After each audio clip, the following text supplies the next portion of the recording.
Sveiki! Norėčiau Jums trumpai papasakoti apie mūsų sienų ir lubų šlifavimo įrankius Planex. Šiai dienai turime 3 modelius, tai tiesiog trumpa jų savybių apžvalga. Pradėsime nuo pačio paprasčiausio, tai yra Planex LHS Easy. Ši versija yra pati pigiausia mūsų asortimente. Šis įrankis šveičia rotaciniu būdu, tai jis yra labai našus, greitai nušveičia paviršių. Jis nėra ardomas, yra vientisa konstrukcija. Taip pat jisai neturi vakuumo pagalbos, kuri mums padėtų įrankį išlaikyti pakėlus į viršų.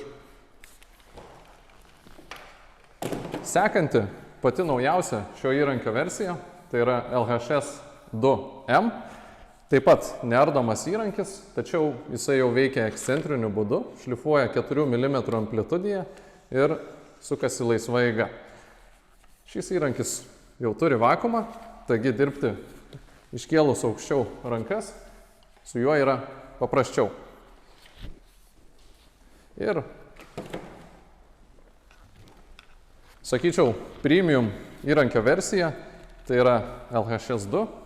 Šis įrankis turi daugiausiai privalumų, taip pat turi vakuumą, turi meistrų išgirtą LED apšvietimą, kuris padeda matyti darbinį paviršių šveičiant ir gali būti ardomas ir tokiu būdu prailginamas su štai tokiais prailginimo elementais. Kai kuriais atvejais, kai galbūt neturime įrankio su vakuumu arba vakuumo daug naudoti negalime, nes norime išgauti kuo geresnę paviršiaus kokybę, mes galime pasitelkti į pagalbą Festool egzoskeletą.